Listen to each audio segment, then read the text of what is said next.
जय हिंद दोस्तों, मैं हूं अनूप और आप सब लोग देख रहे हैं ग्लोबल कॉन्फ्लिक्ट। दोस्तों, बालाकोट एयर स्ट्राइक में जहां पे इंडियन एयरफोर्स के मिराज 2000 एयरक्राफ्टों का इस्तेमाल किया गया था, वहीं पे इस एयर स्ट्राइक के सक्सेस के पीछे इंडियन एयरफोर्स के और एक इंडिजीनियस एयरक्राफ्ट के महत्वपूर्ण भूमिका था। और दोस्तों, ये एयरक्राफ्ट था इंडियन एयरफोर्स के नेत्र early warning and control aircraft, जिसके द्वारा उस समय पाकिस्तान के एयर स्पेस के ऊपर नजर रखा जा रहा था। इंडिया इन एयरक्राफ्टों को मैन्युफैक्चर करने में काफी ज्यादा सफलताएं तो हासिल कर लिया है, लेकिन अभी भी एवेक्स एयरक्राफ्टों के मामले में इंडिया चाइना से काफी पीछे है। इंडिया द्वारा जहां पे नेत्र एयरक्राफ्टों के अलावा इजराइल से खरीदा हुआ फैल्कन एयरक्राफ्टों का इस्तेमाल किया जाता है, वहीं पे चाइना खुद के दम पे कई सारे ऐसे एवेक्स एयरक्राफ्टों का निर्माण किया है। दोस्तों, आज के इस वीडियो में मैं आप लोगों को चाइना की तरफ से बनाया हुआ एवेक्स एयरक्राफ्टों के बारे में बताऊंगा और कितना संख्या में इन एयरक्राफ्टों को चाइना द्वारा इस्तेमाल किया जा रहा है उसके बारे में बताऊंगा। साथ में अगर जानना है कि इंडियन एयरफोर्स की तरफ से एवेक्स एयरक्राफ्टों की जरूरतों को पूरा करने के लिए कौन से कंसेप्ट के तहत आगे बढ़ा जा रहा है, तो वीडियो के आखिर तक बने रहिए और चैनल को सब्सक्राइब और वीडियो को लाइक जरूर कीजिए। दोस्तों, एक early warning and control aircraft असल में एक ऐसा एयरक्राफ्ट होता है जो हवा में रह के ही दुश्मन के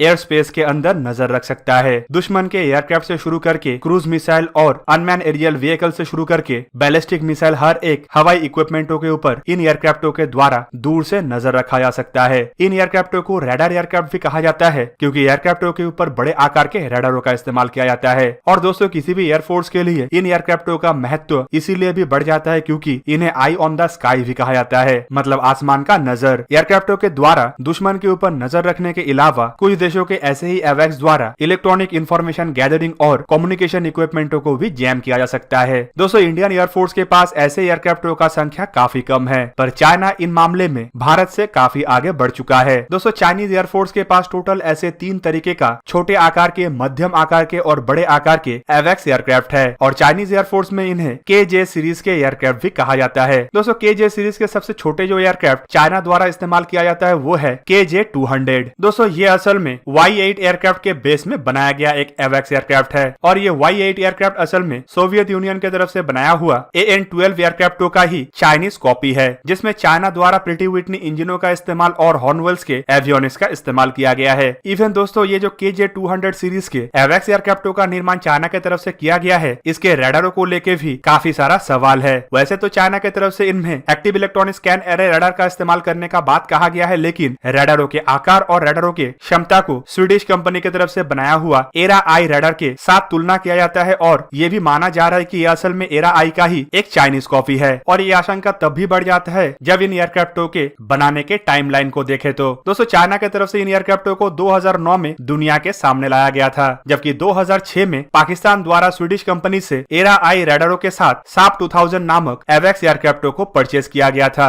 फिलहाल चाइना द्वारा ऐसा 10 एयरक्राफ्टों का निर्माण किया गया है, जिनमें से 7 से 8 एयरक्राफ्ट चाइनीज एयरफोर्स में और 2 से 3 एयरक्राफ्ट चाइनीज नेवी में इस्तेमाल किया जा रहा है। दोस्तों, इसके बाद जो मध्य आकार का एयरक्राफ्ट है वो KJ-500 एयरक्राफ्ट है। दोस्तों, KJ-500 में एक गोलाकार 360 डिग्री रडार का इस्तेमाल किया गया है, और इन एयरक्राफ्टों को डेवलप करने के लिए चाइना की तरफ से जो एयरक्राफ्ट का इस्तेमाल किया गया है वो भी एंटोनॉव 12 के बेसिस पे ही बनाया हुआ एक 4 इंजन वाला थोड़ा बड़े आकार के एयरक्राफ्ट है, और इसे चाइनीज एयरफोर्स में Y-9 एयरक्राफ्ट के नाम से भी जाना जाता है। 2009 में KJ-200 बनाने के बाद 2013 में चाइना की तरफ से KJ-500 को लेके प्रयास किया गया। दोस्तों, 2013 के कुछ डेटा के मुताबिक चाइनीज एयरफोर्स में सिर्फ ऐसा ही एक ही एयरक्राफ्ट है, पर हाल ही के कुछ सैटेलाइट डेटा में ये भी जानकारी दिया गया है कि चाइनीज एयरफोर्स के पास शायद ऐसे 7 से 8 एयरक्राफ्ट हो सकता है। पर दोस्तों, इन एयरक्राफ्टों के ऑपरेशनल स्टेटस के बारे में कभी भी चाइना की तरफ से कोई खुलासा नहीं किया गया, पर इन एयरक्राफ्टों के एक्सपीरियंस के बेस पे चाइना द्वारा एक भारी भरकम और बड़े आकार के रडार डोम को निर्माण करने का शुरू किया गया था, जिसे चाइनीज एयरफोर्स के बड़े आकार के एवेक्स एयरक्राफ्ट भी कहा जाता है। दोस्तों, ये एयरक्राफ्ट है KJ-2000। KJ-2000 के ऊपर काम चाइना द्वारा इन दोनों एयरक्राफ्टों को बनाने से पहले से ही शुरू किया गया था। 2003 में चाइना की तरफ से सोवियत यूनियन से परचेस किया हुआ इल्यूजन 76 एयरक्राफ्टों के ऊपर भारत के जैसे ही रडार डोमो का इस्तेमाल करके अपना एवेक्स बनाने के लिए काम शुरू किया गया था। पर दोस्तों, इसके लिए चाइना को इजराइल का मदद चाहिए था, लेकिन इजराइल द्वारा चाइना को मदद करने से मना कर दिया गया, और इजराइल का जो फैल्कन एवेक्स के सिस्टम है उसे चाइना को बेचने से मना किया गया। दोस्तों, इसके बाद चाइना के द्वारा खुद का प्रयास से कुछ रडारों का निर्माण करने का भी कोशिश बहुत जोर तोड़ से किया गया, लेकिन बीते कई सालों तक चाइना को इसमें कहीं पे कोई भी सफलता नहीं मिला। लेकिन 2015 के बाद अचानक चाइना की तरफ से इन एयरक्राफ्टों को दुनिया के सामने लाया गया। दोस्तों, माना तो यह भी जाता है कि चाइना द्वारा असल में इस एयरक्राफ्ट के प्रोजेक्ट में फेलियर होने के बाद रशिया से मदद लिया गया और रशिया का जो A50 AWACS है उन्हीं का ही रडार चाइना द्वारा खरीदते हुए अपने इल्यूजन 76 एयरक्राफ्ट या फिर सोवियत यूनियन से खरीदा हुआ इल्यूजन 76 एयरक्राफ्टों में इस्तेमाल किया गया। फिलहाल चाइना के पास ऐसा 5 बड़े आकार के भारी भरकम AWACS एयरक्राफ्ट है जिसका रेंज भी काफी ज्यादा माना जाता है और बाकी एयरक्राफ्टों के तुलना में क्षमता भी काफी ज्यादा है। पर दोस्तों चाइना इन एयरक्राफ्टों के अलावा KJ-3000 के ऊपर भी काम कर रहा है। वैसे अगर देखें तो KJ-3000 असल में KJ-2000 का ही अपग्रेडेड वर्जन या फिर रिवर्स इंजीनियर करके बनाया हुआ वर्जन होगा, लेकिन चाइना की तरफ से फिलहाल इसे अपना नया आधुनिक और नेक्स्ट जनरेशन के AWACS एयरक्राफ्ट का नाम दिया जा रहा है। दोस्तों चाइनीज बेड़े में AWACS एयरक्राफ्टों का संख्या काफी ज्यादा है और ये भारत के तुलना से भी काफी ज्यादा है, पर भारत अभी फिलहाल इस एयरक्राफ्टों के निर्माण में किसी भी हद में पीछे नहीं है। फिलहाल भारत के पास बड़े आकार के KJ-2000 सीरीज के AWACS एयरक्राफ्टों को काउंटर करने के लिए सोवियत प्लेटफॉर्म के ऊपर बनाया हुआ इजरायली इक्विपमेंट मतलब फैल्कन AWACS है, जिसका संख्या फिलहाल एयरफोर्स में 3 है, जबकि 2 और ऐसे एयरक्राफ्टों को खरीदा जा चुका है जो फिलहाल अंडर कंस्ट्रक्शन में है, जल्दी इंडियन एयरफोर्स के बेड़े में शामिल हो जाएगा। इसके अलावा चाइना के मध्यम आकार के और छोटे आकार के AWACS एयरक्राफ्टों को काउंटर करने के लिए इंडिया ने खुद का सिस्टम को सफलतापूर्वक बना लिया है। दोस्तों ये सिस्टम है इंडिया के नेत्र AWACS, जो असल में DRDO की तरफ से बनाया हुआ 240 डिग्री के एक फेज एरे रडार है, जिसे ब्राजील के एम्ब्रिया कंपनी से खरीदा हुआ EMB-145 एयरक्राफ्टों के ऊपर इस्तेमाल किया जाता है। ऐसे फिलहाल 2 ऑपरेशनल एयरक्राफ्ट इंडियन एयरफोर्स में है और एक अंडर ऑर्डर है